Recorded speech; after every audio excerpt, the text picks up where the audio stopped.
بسم الله الرحمن الرحيم. قال المؤلف رحمه الله: باب تفسير التوحيد وشهادة أن لا إله إلا الله. وقول الله تعالى: أولئك الذين يدعون يبتغون إلى ربهم الوسيلة أيهم أقرب ويرجون رحمته ويخافون عذابه إن عذاب ربك كان محذورا. وقول الله تعالى: وإذ قال إبراهيم لأبيه وقومه إنني براء مما تعبدون إلا الذي فطرني فإنه سيهدين وجعلها كلمة باقية في عقبه لعلهم يرجعون. وقوله تعالى: اتخذوا أحبارهم ورهبانهم أربابا من دون الله.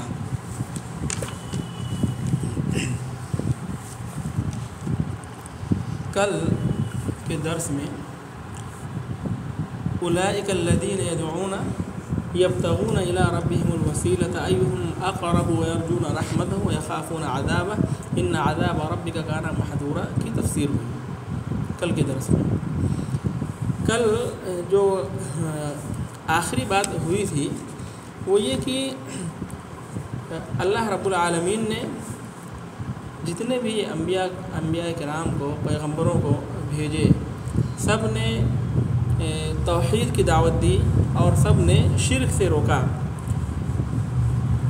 جب ان کی قوموں نے انبیاء کی رسولوں کی قوموں نے ان کی دعوت قبول نہیں کی، توحید پر کا اقرار نہیں کیا، توحید پر نہیں آئے اور شرک کو نہیں چھوڑا، تو اللہ رب العالمین نے سنگین قسم کی سزائیں ان کو دی. پوری قوم تباہ و برباد ہو گئی، جیسے کہ قوم نوح ہے، قوم صالح ہے، قوم ہود ہے، اور جو ہے اسی طریقے سے دیگر قومیں جو تباہ و برباد ہوئیں. ان کا سب سے پہلا جرم اور سب سے بڑا جرم یہی تھا کہ وہ شرک کر رہے تھے. اللہ رب العالمین کے ساتھ وہ شرک کر رہے تھے، اور شرک کے ساتھ دوسری برائیاں بھی ان کے یہاں موجود تھیں. اللہ رب العالمین نے ان برائیوں کا بھی ذکر فرمایا ہے، لیکن سب سے اہم چیز، سب سے اہم برائی اور سب سے سنگین چیز جو ان کے یہاں تھی وہ شرک ہی تھی، اور اللہ رب العالمین کی عبادت سے دوری تھی. اسی واسطے جو ہے دیکھیے، جب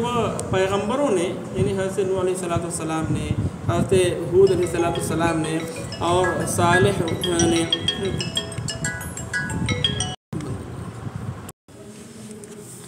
تو ان کی قوموں نے جو ہے کیا جواب دیا کہ جیسے قوم نوح کے بارے میں اللہ رب العالمین نے فرمایا کہ نوح علیہ السلام نے یہ کہا: ما نراک اتبعک الا الذین هم اراذلنا بادی الرأی، کہ ہم جو ہے تجھے اپنے جیسا، ما نراک یعنی ہم تجھے اپنے جیسا انسان دیکھتے ہیں، تو ہمارے جیسا ہی انسان ہے، تو تجھے ہم اپنے جیسا انسان ہی دیکھتے ہیں، ہمارے جیسا آدمی ہے تو. اور تیری اتباع جن لوگوں نے کی ہے وہ انتہائی گھٹیا قسم کے لوگ ہیں، جن کی کوئی وقعت نہیں ہے، جن کی کوئی وقعت اور عزت نہیں ہے، گھٹیا قسم کے لوگ ہیں، بادی الرائے ہیں. ایسے لوگوں نے تیری جو ہے اتباع کی ہے. کس سے کہا؟ نوح علیہ السلام سے کہا کہ ہم جو ہے تجھے ایک عام انسان سمجھتے ہیں، عام انسان کی طرح، ہماری طرح تو بھی ایک آدمی ہے، ایسے ہی سمجھتے ہیں. اور تیری اتباع کرنے والے کون لوگ ہیں؟ ہمارے معاشرے کے سب سے گھٹیا اور کمزور لوگ ہیں. اور ہود علیہ السلام سے ان کی قوم نے کہا: ما جئنا ببینۃ وما نحن بتارکی آلہتنا عن قولک، کہ تو ہمارے پاس ما جئتنا ببینہ، کوئی دلیل لے کر آیا ہی نہیں ہے، تو ہمارے پاس کوئی دلیل لے کر آیا ہی نہیں. تمام دلیلوں کو جھٹلا دیا، تمام دلیلوں کا انکار کیا اور کہا تو ہمارے پاس کوئی دلیل اور حجت لایا ہی نہیں ہے، اور ہم جو ہے تیری بات کی وجہ سے ہم اپنے معبودوں کو چھوڑنے والے نہیں ہیں. تو یعنی معبودوں کو چھوڑنے والے نہیں ہیں. انہوں نے کیوں کہا؟ حضرت ہود علیہ السلام کی بات کے جواب میں انہوں نے کہا، ان کا کیا کہ یعنی اللہ رب العالمین کی عبادت کرو اور اللہ تعالیٰ کے ساتھ کسی کو شریک نہ ٹھہراؤ. ان معبودوں کی جن کی تم عبادت کر رہے ہو ان کو چھوڑ دو، ان سب کو چھوڑ دو، یہی کہہ رہے تھے. تو اس کے جواب میں کہا کہ ہم تیرے بات سے تیری بات کی وجہ سے اپنے معبودوں کو چھوڑنے والے نہیں ہیں، وما نحن لک بمؤمنین، اور ہم تجھ پر ایمان لانے والے نہیں ہیں۔ اور صالح علیہ السلام کی قوم نے ان سے کہا قد كنت فینا موجوعا قبل هذا، یعنی اس دعوت سے پہلے توحید کی دعوت سے پہلے تو، یعنی اس سے پہلے مطلب توحید کی دعوت دینے سے پہلے تجھ سے ہم بہت ساری امیدیں لگائے ہوئے تھے کہ تو جو ہے ہمارا بہت اہم انسان بنے گا اور بہت اہم آدمی رہے گا، تو اس سے بہت ساری آرزوئیں ہماری لگی ہوئی تھی، امیدیں وابستہ تھیں۔ اتنہانا ان نعبد ما یعبد آباؤنا، کیا تو ہم کو روکتا ہے کہ ہم جو ہے ان کی عبادت کریں جن کی عبادت ہمارے آبا و اجداد کرتے تھے، یعنی جن کی عبادت ہمارے آبا و اجداد کرتے تھے ان کی عبادت سے تو ہمیں روکتا ہے۔ تو یعنی انبیاء کی دعوت کیا تھی؟ توحید تھی، اور انہوں نے توحید کی دعوت دی، شرک سے روکا قوموں کو، اپنی قوموں کو کس کی توحید کی دعوت دی، شرک سے روکا، اور اسی بات کا انہوں نے جو ہے اس کو دہرایا اور کہا، سب نے یہی کہا کہ مطلب ہم جو ہے اپنے معبودوں کو چھوڑ نہیں سکتے ہیں، ہم اپنے آبا و اجداد جس طریقے پر سے جن کی عبادت ہمارے آبا و اجداد کر رہے تھے ان کی عبادت کو ہم چھوڑ نہیں سکتے ہیں۔ تو ظاہر سی بات ہے، اس سے معلوم ہوا کہ انبیاء کرام کی دعوت یہی تھی کہ اللہ رب العالمین کی عبادت کی جائے اور اللہ تعالیٰ کے ساتھ کسی کو شریک نہ ٹھہرایا جائے۔ اب جب ان کی قوموں نے، انبیاء کرام نے اپنی قوموں کو اس کی دعوت دی، جب ان کی قوموں نے اس دعوت کو قبول نہیں کیا، توحید پر نہیں آئے، اللہ تعالیٰ کی عبادت انہوں نے نہیں کی اور شرک پر جمے رہے، شرک کے ساتھ ساتھ دوسری برائیاں بھی تھیں، تو اللہ رب العالمین نے ان کو تباہ و برباد کیا اور سنگین قسم کی سزائیں اللہ رب العالمین نے دیں۔ تو اللہ رب العالمین نے اس کے ذریعہ سے قیامت تک آنے والے مشرکین پر جو ہے حجت قائم کر دی ہے۔ اللہ تعالیٰ نے یعنی کہ اس کے ذریعے مطلب انبیاء کو بھیج کر کے، رسولوں کو بھیج کر کے قیامت تک آنے والے مشرکین پر اللہ رب العالمین نے حجت قائم کر دی ہے کہ اب کسی کے لیے شرک کرنے کے لیے کوئی بہانہ نہیں رہے گا، شرک کے لیے کوئی عذر نہیں رہے گا کہ ہم کو پتہ ہی نہیں تھا، ہم کو کوئی سمجھانے والا ہی نہیں تھا، ہمارے پاس دلیل آئی ہی نہیں، یعنی اس کو یہ کہنے کی کسی کے پاس گنجائش نہیں ہے قیامت تک۔ اللہ رب العالمین نے ایسا انتظام کر دیا انبیاء کو بھیج کر کے۔ اور علامہ ابن قیم رحمہ اللہ کی ایک بات بتائی گئی تھی جو ہے آیت کریمہ کے تناظر میں، اولئک الذین یدعون یبتغون الی ربہم الوسیلہ ایہم اقرب ویرجون رحمتہ ویخافون عذابہ ان عذاب ربک کان محذورا۔ علامہ ابن قیم رحمہ اللہ نے فرمایا اس سلسلے میں کہ اس آیت کریمہ کے اندر 3 مقام کا ذکر ہے، اس آیت کریمہ میں 3 مقام کا ذکر ہے، یعنی اولئک الذین یدعون، وہ لوگ جن کو یہ مشرکین پکارتے ہیں، یہ وہ لوگ جن کو یہ مشرکین پکارتے ہیں، ان کا حال کیا ہے؟ یبتغون الی ربہم الوسیلہ، وہ خود اپنے رب کے تقرب کی جستجو میں رہتے ہیں، اپنے رب کے تقرب کی جستجو میں رہتے ہیں کہ جو ہے ان میں سے کون زیادہ نزدیک ہو جائے اللہ رب العالمین کے، اور وہ خود اللہ رب العالمین کی رحمت کی امید رکھتے ہیں اور اس کے عذاب سے خوف زدہ رہتے ہیں۔ بات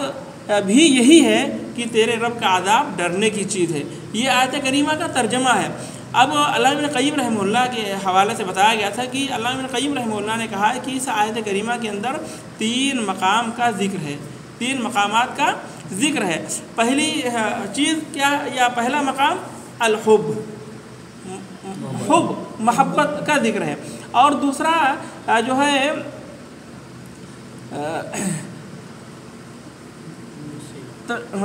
توسل کا ذکر ہے، توسل کا ذکر ہے، اور تیسرا خوف اور رجا کا ذکر ہے۔ 3 مقامات کا ذکر ہے۔ تو بتایا حب، یعنی حب سے مراد کیا ہے؟ اللہ رب العالمین کا تقرب ڈھونڈنا، اللہ رب العالمین کے تقرب کی تلاش کرنا، اللہ تعالیٰ کے تقرب کی تلاش کرنا، حب یہ ہے۔ ظاہر سی بات ہے جس سے آپ محبت کریں گے اس سے قریب ہونا چاہیں گے کہ نہیں چاہیں گے؟ تو یعنی پہلی چیز حب ہے، حب، یہ لوگ کیا ہے اللہ رب العالمین کی محبت کی تلاش میں ہیں، یہ اللہ رب العالمین کی محبت کی جستجو میں ہے، تلاش میں ہے۔ اور دوسری چیز یعنی اب وہ محبت کس سے تلاش کیا جائے، وہ اس کو یعنی اللہ رب العالمین سے محبت کرنے کا وسیلہ کیا ہو سکتا ہے، کس راستے کو اختیار کریں گے تو اللہ رب العالمین کی محبت سے قریب ہو جائیں گے۔ وہ کیا، التوسل الیہ بالاعمال الصالحہ،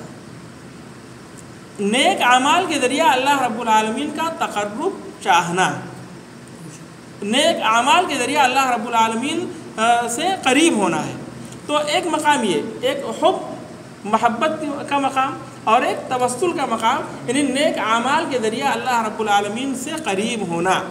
نیک اعمال کے ذریعہ۔ اب بتائیں کہ محبت حب کا مطلب کیا ہے کہ اللہ رب العالمین سے قریب ہو، اللہ تعالیٰ کا تقرب چاہنا، اس کی جستجو کرنا کہ کیسے ہم اللہ رب العالمین سے قریب ہو سکتے ہیں، اور جو ہے پھر وہ طریقہ بتا دیا گیا کہ کس طریقے سے اللہ رب العالمین سے قریب ہو سکتے ہیں، نیک اعمال کے ذریعہ،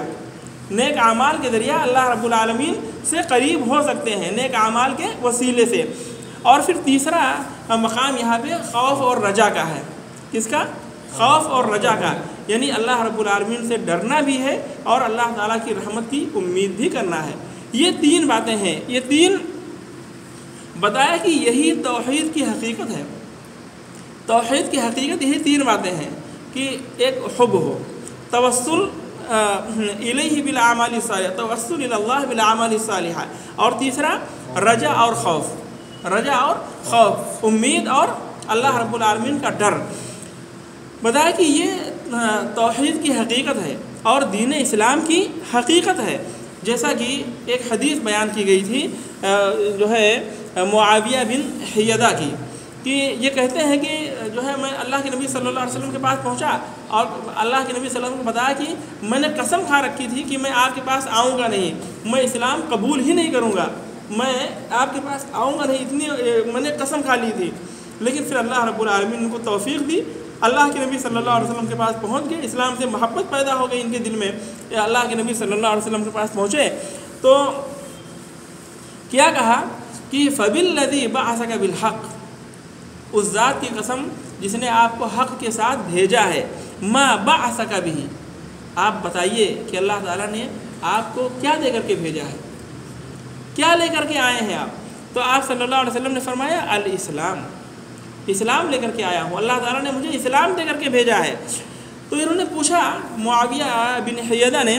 کہ یہ اسلام کیا ہے؟ تو اللہ کے نبی صلی اللہ علیہ وسلم نے ان کو بتایا ان تسلم قلبک وان توجہ وجہک الی اللہ، کہ تمہارا دل اللہ رب العالمین کے سپرد ہو جائے، اپنے دل کو اللہ رب العالمین کے حوالے کر دو اور اپنے رخ کو اللہ رب العالمین کی طرف موڑ دو، اللہ رب العالمین کی طرف اپنے دل کو، اپنے رخ کو، اپنے چہرے کو اللہ تعالیٰ کی طرف موڑ دو اور اپنے دل کو اللہ رب العالمین کے حوالے کر دو، سپر کر دو۔ یہ اسلام ہے، یعنی پورے طور سے تم اللہ رب العالمین کی طرف متوجہ ہو جاؤ، اللہ رب العالمین کی طرف متوجہ ہو جاؤ اور اپنے آپ کو اللہ تعالیٰ کے حوالے کر دو، یہ اسلام ہے۔ اور فرمایا کہ تم جو ہے فرض نمازوں کو پڑھو اور جو زکوٰۃ اللہ رب العالمین نے واجب کی ہے اس زکوٰۃ کو تم ادا کرو۔ اور ایک روایت میں حضرت ابو ہریرہ رضی اللہ تعالیٰ عنہ کی حدیث ہے، اللہ کے نبی صلی اللہ علیہ وسلم نے فرمایا ان للاسلام سون ومنارا کمنار الطریق، کہ اسلام کی علامتیں ہیں اور اسلام کے منارے ہیں، یعنی نشانیاں ہیں اسلام کی، جیسے راستے کی نشانیاں ہوتی ہیں، راستے کی علامتیں ہوتی ہیں، ان علامتوں کے ذریعہ آدمی اپنا سفر طے کرتا ہے، ان علامتوں کو دیکھ کر کے، ان نشانیوں کو دیکھ کر کے۔ ایسے ہی اسلام کی بھی نشانیاں ہیں، اسلام کی بھی علامتیں ہیں، اسلام لانے کے بعد انہی خطوط پر، انہی نشانیوں پر اور انہی علامتوں پر چلنا ہے۔ اور وہ کیا ہے؟ انہی علامتوں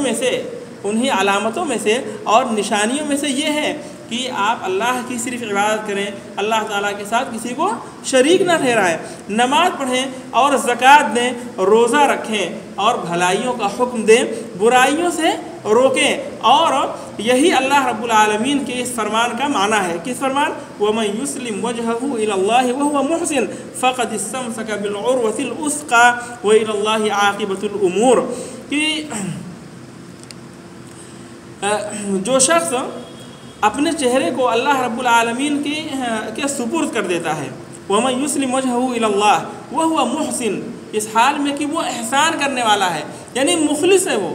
وہ مخلص ہے، اخلاص کے ساتھ وہ جو ہے اللہ رب العالمین کی طرف اپنے چہرے کو موڑ دیتا ہے، اپنے چہرے کو اللہ تعالیٰ کے حوالے کر دیتا ہے، فَقَدِ اسْتَمْسَكَ بِالْعُرْوَةِ الْوُثْقَىٰ، تو اس نے مضبوط کڑے کو تھام لیا اور پکڑ لیا، اور جو ہے امور کا انجام اللہ رب العالمین کی طرف ہے۔ ٹھیک ہے، تو بتایا کہ یہ بات یعنی اللہ تعالیٰ کی عبادت کرنا، اللہ تعالیٰ کے ساتھ کسی کو شریک نہیں ٹھہرانا، نماز پڑھنا، زکوٰۃ دینا، روزہ رکھنا، بھلائی کا حکم دینا، برائی سے منع کرنا، یہ جو ہے اللہ رب العالمین کے فرمان کا یہی معنی ہے۔ اللہ تعالیٰ کے فرمان وَمَن يُسْلِمْ وَجْهَهُ إِلَى اللَّهِ وَهُوَ مُحْسِنٌ فَقَدِ اسْتَمْسَكَ بِالْعُرْوَةِ الْوُثْقَىٰ کا معنی یہی ہے۔ یہ علامہ ابن قیم رحمہ اللہ کی بات ہو گئی۔ اب آج کے درس میں ہم جو جس آیت کا ابھی ہم نے جس آیت کی تلاوت کی ہے اس آیت پر ہم اب آتے ہیں۔ وَإِذْ قَالَ إِبْرَاهِيمُ لِأَبِيهِ وَقَوْمِهِ إِنَّنِي بَرَاءٌ مِّمَّا تَعْبُدُونَ إِلَّا الَّذِي فَطَرَنِي فَإِنَّهُ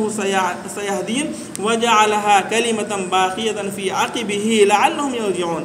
اور یاد کرو اس وقت کو جب ابراہیم علیہ السلام نے اپنے باپ سے کہا اور اپنی قوم سے کہا، کیا کہا؟ اننی براء مما تعبدون، کہ میں تم جن جن چیزوں کی عبادت کرتے ہو سب سے میں بری ہوں، بیزار ہوں، یعنی تمہارے معبودوں سے میں بیزار ہوں، تم جن جن چیزوں کی عبادت کرتے ہو میں ان سے بیزار ہوں۔ پھر یعنی اللہ جو ہے ابراہیم علیہ السلام نے تمام معبودان باطلہ کا انکار کیا، تمام کی نفی کر دی، تمام کی نفی کر دی۔ لا الہ، لا الہ، لا الہ کا معنی ہوا یہ کیا؟ ابراہیم علیہ السلام نے یہ کہا وَإِذْ قَالَ إِبْرَاهِيمُ لِأَبِيهِ وَقَوْمِهِ إِنَّنِي بَرَاءٌ مِّمَّا تَعْبُدُونَ، یہ لا الہ کا معنی ہوا، یعنی نفی کا۔ بتائیں کہ لا الہ الا اللہ کا جو کلمہ ہے نفی اور اثبات دونوں سے مل کر کے بنا ہوا ہے، نفی اور اثبات اس میں دونوں ہے۔ تو ابراہیم علیہ السلام کی یہ جو بات ہے اس میں نفی اور اثبات دونوں ہے، اور یہ لا الہ الا اللہ کا معنی یہی ہے، لا الہ الا اللہ کا یہی معنی ہے۔ تو ابراہیم علیہ السلام نے کیا کہا کہ میں اپنے باپ سے، اپنی قوم سے کہا کہ تم جس کی عبادت کرتے ہو اللہ تعالیٰ کو چھوڑ کر جن جن چیزوں کی عبادت کرتے ہو میں ان سب سے بیزار ہوں، ان سب سے براءت کا اظہار کرتا ہوں۔ تمام معبودان باطلہ کی نفی کی ابراہیم علیہ السلام نے، سب کا انکار کیا، اور اس کے بعد میں عبادت کو اللہ تعالیٰ ہی کے لیے ثابت کیا، یعنی پھر اس بات کیا اللہ رب العالمین کے لیے عبادت کا، اللہ رب العالمین کے معبود برحق ہونے کا اعلان کیا۔ کیا کہا؟ الا الذی فطرنی، سوائے اس کے جس نے مجھے پیدا کیا ہے، یعنی جن جن کی تم پوجا کرتے ہو، عبادت کرتے ہو، ان سب سے میں بیزار ہوں، مگر اس سے بیزار نہیں ہوں جس نے مجھے پیدا کیا ہے۔ میں صرف اسی کی عبادت کی طرف آتا ہوں، میں صرف اسی کی عبادت کی طرف آتا ہوں، اسی کی عبادت کرتا ہوں۔ فَإِنَّهُ سَيَهْدِينِ، وہی مجھے میری رہنمائی کرے گا، ہدایت میری وہی کرے گا، وہی مجھے ہدایت دے گا۔ وَجَعَلَهَا كَلِمَةً بَاقِيَةً، اور ابراہیم علیہ السلام نے اس کو، یعنی جو انہوں نے بات کہی، یہ لا الہ الا اللہ کا معنی ہے، اننی براء مما تعبدون الا الذی فطرنی، لا الہ الا اللہ کا معنی ہے یہ۔ تو ابراہیم علیہ السلام نے اس چیز کو، یعنی گویا کہ لا الہ الا اللہ کو انہوں نے اپنی اولاد میں باقی چھوڑ دیا، باقی رکھا، لعلہم یرجعون، تاکہ لوگ اس کی طرف پلٹیں، اس کی طرف لوٹیں، یعنی لا الہ الا اللہ کی طرف، اس کلمے کی طرف لوٹیں۔ ابراہیم علیہ السلام نے اس کو اپنی اولاد کے اندر باقی رکھا، لا الہ الا اللہ کو، یعنی یہ کہ تم بھی اسی پر رہنا، اللہ کی عبادت کرنا، اور اللہ تعالیٰ کے علاوہ جتنے لوگ بھی ہیں ان سے اظہار برات کرنا، ان کا انکار کرنا۔ تو آپ غور کیجئے اس میں بتایا کہ ابراہیم علیہ السلام نے جو یہ بات کہی، یہ لا الہ الا اللہ کا مطلب یہی ہے، لا الہ الا اللہ کا مطلب یہی ہے، نہیں انہوں نے لا الہ الا اللہ کا اعلان کیا ابراہیم علیہ السلام نے۔ تو آپ سوچئے کہ ابراہیم علیہ السلام نے لا الہ الا اللہ کے کلمے کو کس طریقے سے بیان کیا، یعنی اس کی تعبیر انہوں نے کیسے کی، اننی براء مما تعبدون سے کی، اور اس کے بعد میں جو ہے اس بات کیا کہ الا الذی فطرنی۔ تو ابراہیم علیہ السلام نے اننی براء مما تعبدون یعنی جو ہے نفی کو جو بیان کیا، بتا لا الہ الا اللہ نفی اور اس بات سے مل کے بنا ہے، تو نفی کو کس سے بیان کیا، اننی براء مما تعبدون سے جو ہے نفی کو بیان کیا، اور الا الذی فطرنی سے اس بات کو بیان کیا، یعنی لا الہ الا اللہ کا معنی یہ ہوا۔ تو ابراہیم علیہ السلام نے اللہ رب العالمین کے لیے عبادت کو خالص کیا، اور عبادت کو اللہ تعالیٰ کی ذات تک محدود کیا کہ بس عبادت صرف اللہ رب العالمین کی ہوگی اور کسی کی عبادت نہیں ہوگی، اور اللہ رب العالمین کے سوا جو بھی ہیں سب کی عبادت کا ابراہیم علیہ السلام نے انکار کیا اور نفی کی۔ اور یہ بہت اچھی تفسیر ہے، یعنی لا الہ الا اللہ کا معنی بیان کرنے میں یہ آیت جو ہے بہت ہی عظیم آیت ہے، بہت ہی عظیم آیت ہے۔ کس طریقے سے کتنی وضاحت کے ساتھ یہ آیت کریمہ صاف طور سے لا الہ الا اللہ کا معنی بتا رہی ہے کہ لا الہ الا اللہ کا معنی یہی ہے کہ انسان ہر قسم جتنے بھی معبودان باطلہ ہے سب کا انکار کرے، سب کی نفی کرے، اور عبادت کو ہر قسم کی عبادت کو صرف اللہ رب العالمین کے لیے ثابت مانے، اور پھر صرف اللہ کی عبادت کرے، عبادت کو اللہ تعالیٰ کے لیے خالص کر کے، اور تمام معبودان باطلہ کو چھوڑ دے۔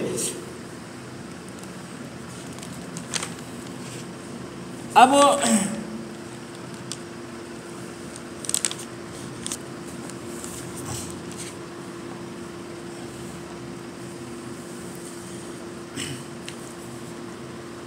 ابراہیم علیہ السلام نے جو یہ فرمایا کہ اننی براء مما تعبدون، کہ تم جن جن چیزوں کی بات کرتے ہو میں سب سے بیزار ہوں، ابراہیم علیہ السلام نے کسی کو نہیں چھوڑا اس میں، ٹھیک ہے، کسی کو نہیں چھوڑا۔ ابراہیم علیہ السلام سے پہلے جن جن چیزوں کی لوگ عبادت کر رہے تھے، یعنی قوم نوح کے اندر جو معبود بنے ہوئے تھے، جو بت بنے ہوئے تھے، اور ان کے بعد میں جو مطلب بت وغیرہ تھے، بت پرستش تھی، سب چیزوں کا انکار کیا، کسی چیز کو نہیں چھوڑا ابراہیم علیہ السلام نے، کسی جی ہاں مکمل طور سے ہر چیز کا انکار کر دیا، اور پھر جو ہے صرف عبادت کو اللہ رب العالمین کے لیے خالص کیا کہ الا الذی فطرنی۔ تو بتایا کہ یہی پورے طور سے لا الہ الا اللہ کا جو کلمہ ہے، کلمہ اخلاص جو ہے پورے طور سے اس پر یہ دلالت کرتا ہے، کلمہ توحید لا الہ الا اللہ کا کلمہ پورے طور سے اس پر دلالت کرتا ہے۔ اور جیسا کہ اللہ رب العالمین نے فرمایا ذالک بان اللہ هو الحق، یہ اس لیے کہ اللہ رب العالمین ہی حق ہے، وان ما يدعونه من دونه هو الباطل، اور اللہ تعالیٰ کو چھوڑ کر کے جن کو یہ پکارتے ہیں وہ سب کے سب باطل ہیں۔ تو تمام عبادت جس کے ذریعہ جو ہے اللہ غیر اللہ کا قصد کیا جائے، جس عبادت سے غیر اللہ کا قصد کیا جائے، اور جو ہے ہر دعا جو غیر اللہ سے کی جائے سب کے سب باطل ہے، یعنی غیر اللہ کی عبادت باطل ہے، اور ہر دعا ہر قسم کی پکار غیر اللہ کی کو پکارنا سب کے سب کیا ہے، باطل ہے، اور یہ ایسا شرک ہے جس کو اللہ رب العالمین معاف نہیں کرے گا، جس کو بخشے گا نہیں۔ اللہ رب العالمین نے فرمایا ثم قیل لهم این ما کنتم تشرکون من دون اللہ قالوا ضلوا عنا بل لم نکن ندعو من قبل شیئا کذلک یضل اللہ الکافرین، یعنی قیامت کے دن ان سے کہا جائے گا کہ تم جن کو شریک کرتے تھے وہ کہاں ہیں، اللہ تعالیٰ کو چھوڑ کر کے تم جو ہے جن کو شریک کرتے تھے وہ کہاں ہیں، تو یہ کہیں گے ضلوا عنا، وہ ہم سے بہک گئے ہیں، وہ سب بہک گئے ہیں، غائب ہو گئے ہیں ہم سے، بل لم نکن ندعو من قبل شیئا، یعنی پہلے تو اقرار کریں گے کہ یعنی ہم گویا کہ ان کی عبادت تو کرتے تھے لیکن وہ ہم کو دکھائی نہیں دے رہے ہیں، سب بہک گئے، پھر بعد میں انکار کریں گے، بل لم نکن ندعو من قبل شیئا، بلکہ ہم جو ہے اس سے پہلے ان کو پکارتے ہی نہیں تھے، یعنی وہاں کہیں گے کہ ہم شرک نہیں کرتے تھے۔ کذالک یضل اللہ الکافرین، اللہ تعالیٰ کافروں کو ایسے ہی گمراہ کر دیتا ہے، ایسے ہی اللہ تعالیٰ کافروں کو گمراہ کر دیتا ہے۔ تو جو ہے حضرت ابراہیم علیہ السلام نے اپنی قوم سے جو بات کہی، یہ آیت کریمہ جو ابھی بیان کی گئی، وَإِذْ قَالَ إِبْرَاهِيمُ لِأَبِيهِ وَقَوْمِهِ إِنَّنِي بَرَاءٌ مِّمَّا تَعْبُدُونَ إِلَّا الَّذِي فَطَرَنِي فَإِنَّهُ سَيَهْدِينِ وَجَعَلَهَا كَلِمَةً بَاقِيَةً فِي عَقِبِهِ لَعَلَّهُمْ يَرْجِعُونَ۔ اس کی جو ہے گویا کی تفسیر ہو گئی، اس کا معنی ہم کو معلوم ہو گیا کہ اس کا معنی بھی لا الہ الا اللہ ہی کا معنی ہے۔ لا الہ الا اللہ کا معنی یہی ہے، لا الہ الا اللہ کا معنی یہی ہے، کلمہ لا الہ الا اللہ اسی معنی پر دلالت کرتا ہے کہ انسان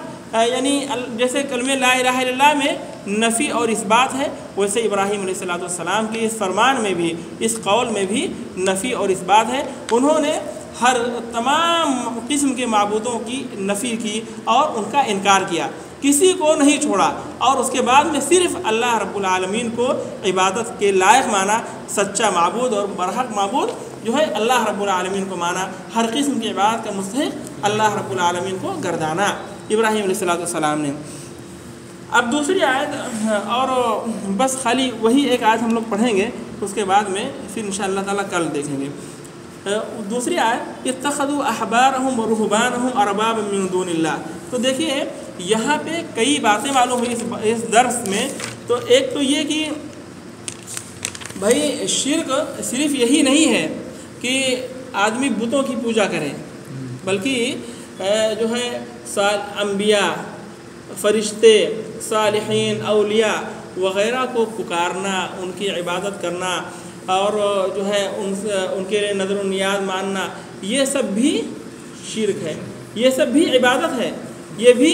عبادت۔ خالی جیسے کل اس پر تفصیلی گفتگو ہوئی تھی کہ جو ہے بعض مشرکین یہ کہتے ہیں کہ اللہ رب العالمین نے جس شرک سے منع کیا ہے وہ بتوں کی عبادت ہے، بتوں کی عبادت سے منع کیا ہے۔ اولیاء، صالحین، انبیاء اور پیغمبروں کی عبادت سے اللہ رب العالمین نے منع نہیں کیا ہے، یہ مشرکین کہتے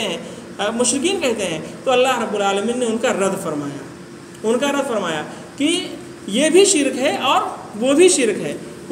ہے۔ اور پھر اب یہ جو آیت یہاں پیش کی جا رہی ہے، اتخذوا احبارهم ورهبانهم اربابا من دون اللہ، یعنی جو ہے پیر پرستی اور جو ہے اولیاء اور صالحین کی عبادت کا مطلب کیا ہے؟ خالی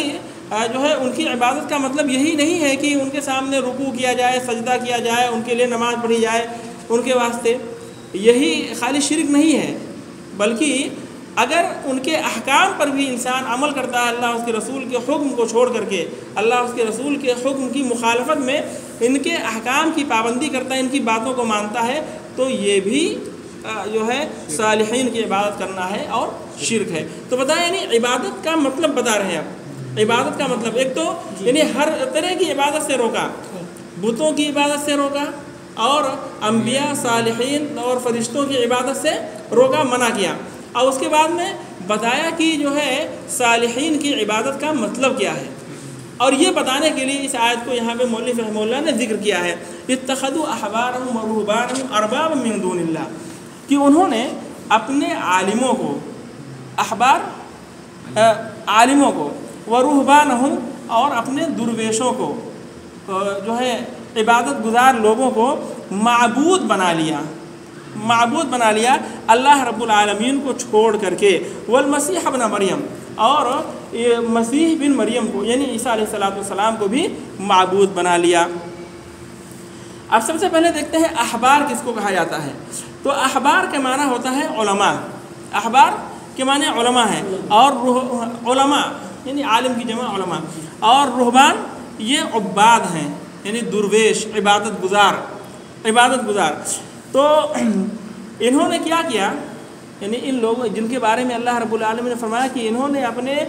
جو ہے علماء کو اور اپنے عبادت گزار لوگوں کو اللہ تعالیٰ کے علاوہ معبود بنا لیا۔ تو کیسے معبود بنا لیا؟ یہ مفسرین اس کے بارے میں کہتے ہیں، ایک تو یہ قول ہے کہ جو ہے انہوں نے لوگوں کو جو ہے لوگوں سے نصیحت حاصل کی، یعنی لوگوں سے جو ہے پوری نصیحت حاصل کی اور لوگوں کو ہی پورے طور سے نصیحت کا سر چشمہ سمجھا، ہدایت کا سر چشمہ صرف لوگوں کو سمجھا پورے طور سے کہ جی، اور اللہ اس کے رسول یعنی اللہ کی کتاب کو اور جو ہے رسول کو چھوڑ دیا، اللہ رب العالمین کو اللہ تعالیٰ کی کتاب کو پس پشت ڈال دیا، ایک طرف ڈال دیا، اور صرف اپنے جو ہے یعنی لوگوں کو، اشخاص کو اور اپنے درویشوں کو اور عالموں کو سب کچھ مانا، ہدایت کا سر چشمہ انہی لوگوں کو مانا۔ اسی واسطے اللہ رب العالمین نے فرمایا کہ وما امروا الا ليعبدوا الہا واحدا، کہ ان کو صرف اسی بات کا حکم دیا گیا تھا کہ وہ صرف ایک معبود کی عبادت کریں، ان کو صرف اسی بات کا حکم دیا گیا تھا، لا الہ الا ہو، جس کے کوئی نہیں ہے معبود مگر وہی، جس کے سوا کوئی معبود نہیں ہے، صرف وہی معبود ہے، سبحانہ عما یشرکون، اللہ رب العالمین پاک ہے اس سے جس کو یہ شریک کرتے ہیں۔ تو یہ گویا کہ ان کی عبادت ہوئی، یہ ان کی عبادت ہوئی، یعنی اللہ کی کتاب کو چھوڑ دیا، اللہ کی کتاب کو چھوڑ دیا، اور رجال یعنی اشخاص لوگوں کو ہدایت کا سر چشمہ مان لیا، ہدایت کا سر چشمہ مان لیا، ان کی عبادت نہیں کی، اللہ کی کتاب کو چھوڑ کر کے اور اس کی جگہ لوگوں کو مقرر کر دیا کہ اب یہ لوگ کہیں گے، یہ صالحین، یہ عبادت گزار، یہ عالم جو ہم کو کہیں گے اسی کے مطابق ہم چلیں گے، اسی کے مطابق ہم چلیں گے۔ حالانکہ اللہ رب العالمین نے کیا حکم دیا تھا کہ صرف اللہ رب العالمین کی عبادت کرنا اور جو ہے کسی کی عبادت نہیں کرنا، صرف اللہ رب العالمین جو ہے اس کے علاوہ کوئی معبود نہیں ہے۔ تو اس اعتبار سے انہوں نے ان کو معبود بنایا، اس اعتبار سے ان لوگوں نے ان کو معبود بنایا کہ اللہ کی کتاب کو چھوڑ کر کے ان کو اللہ کی کتاب کی جگہ رکھ دیا۔ اب یہ لوگ یعنی علماء اور عباد جو کہتے اسی پر یہ لوگ عمل کرتے۔ تو انہوں نے کیا کیا کہ اپنے علماء کو اور اپنے رہبان کو یعنی عبادت گزار لوگوں کو شریعت ساز بنا دیا، یعنی شریعت بنانے کا ان کو حق دے دیا کہ ہاں انہوں نے اپنے علماء کو اور اپنے عبادت گزار لوگوں کو جو ہے شریعت بنانے کا، شریعت سازی کا حق دے دیا، جبکہ شریعت سازی کا حق صرف اللہ تعالیٰ ہی کو ہے، اللہ رب العالمین کے سوا کوئی نہیں شریعت بنا سکتا ہے۔ اللہ کیا کیا؟ اللہ تعالیٰ نے ایک چیز کو حرام قرار دیا تھا، ان کے علماء نے اس کو کہا کہ یہ حلال ہے، تو ان لوگوں نے اس کو حلال کر لیا اور اللہ تعالیٰ کے حرام کو نہیں مانا۔ اور ایک چیز کو اللہ تعالیٰ نے حلال کیا تھا، ان کے علماء نے کہا کہ وہ حرام ہے، تو اللہ تعالیٰ کی بات انہوں نے نہیں لی اور اپنے علماء کی بات کو لے کر کے اس کو حرام مانا۔ یعنی ان کے علماء نے جس کو بتا دیا کہ یہ حلال ہے، بھلے اللہ نے اس کو حرام قرار دیا ہو، اس کو انہوں نے حلال مانا۔ ان کے علماء نے جس کو کہا کہ یہ حرام ہے، بھلے اللہ تعالیٰ نے اس کو حلال قرار دیا ہو، تو انہوں نے اس کو حرام ہی مانا۔ یہ حالت جی تو جو ہے یعنی یہ کام کر کے انہوں نے اپنے علماء کو اور عبادت گزار لوگوں کو معبود بنا لیا، رب بنا لیا۔ کیا حق دیا تھا ان کو؟ شریعت سازی کا، اپنے علماء کو اور اپنے رہبان کو شریعت سازی کا، شریعت بنانے کا اختیار دے دیا اور حق دے دیا، جبکہ پورا حق اللہ رب العالمین کو ہے۔ اللہ رب العالمین یہ ربوبیت کی خصوصیات میں سے ہے، شریعت سازی یہ ربوبیت کی خصوصیت ہے، اور اس میں اللہ رب العالمین کا کوئی شریک نہیں ہے، کسی کو اختیار نہیں ہے کہ وہ شریعت بنائے اور لوگوں کے لیے طریقے مقرر کر کے، عبادت کا طریقہ مقرر کر کے بتایا اور حلال حرام کرے، کسی کو یہ اختیار نہیں ہے، یہ پورا کا پورا اختیار اللہ رب العالمین کو ہے۔ اللہ رب العالمین نے فرمایا وَلَا يَأْمُرَكُمْ أَن تَتَّخِذُوا الْمَلَائِكَةَ وَالنَّبِيِّينَ أَرْبَابًا، اللہ تعالیٰ تم کو اس بات کا حکم نہیں دیتا ہے کہ تم فرشتوں کو اور انبیاء کو معبود بنا لو، وَأَيَأْمُرُكُمْ بِالْكُفْرِ بَعْدَ إِذْ أَنْتُمْ مُسْلِمُونَ، کیا اللہ تعالیٰ تم کو تمہارے مسلمان ہونے کے بعد پھر کفر کرنے کا حکم دے گا؟ ہرگز نہیں، اللہ رب العالمین ہرگز نہیں تم کو اس بات کا حکم دے گا۔ تو بتایا کہ اتخذوا احبارهم ورهبانهم اربابا من دون اللہ، یعنی احبار کا معنی معلوم ہوا اور رہبان کا معنی معلوم ہوا۔ اور کیسے ان لوگوں نے معبود بنایا؟ بتایا کہ اللہ کی کتاب کو ایک کنارے رکھا اور اللہ کی کتاب کی جگہ ان کو مقرر کر دیا۔ اب یہ لوگ جس چیز کو حلال بول دیتے اس کو یہ حلال سمجھتے، جس کو حرام کہہ دیتے اس کو یہ لوگ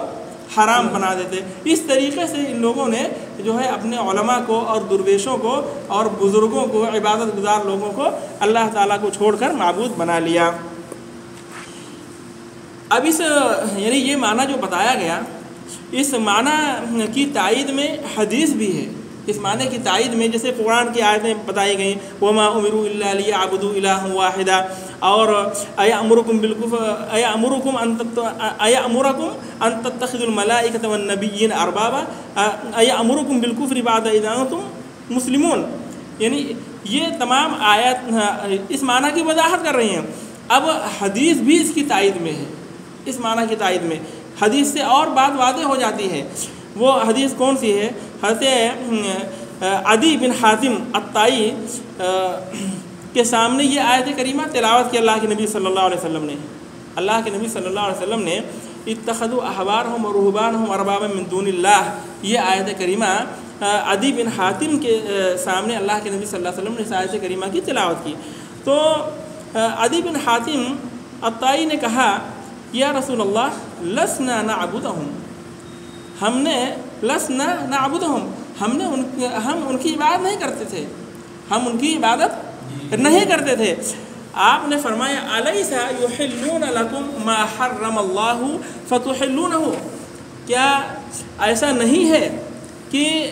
انہوں نے تمہارے لیے اس چیز کو حلال کیا جس کو اللہ رب العالمین نے حرام کیا تھا، بس تم نے اس کو حلال کر لیا، تم اس کو حلال کر لیتے تھے۔ کیا یعنی کیا ایسا نہیں ہے کہ ایک چیز کو اللہ رب العالمین نے حرام قرار دیا تھا، ان لوگوں نے تمہارے لیے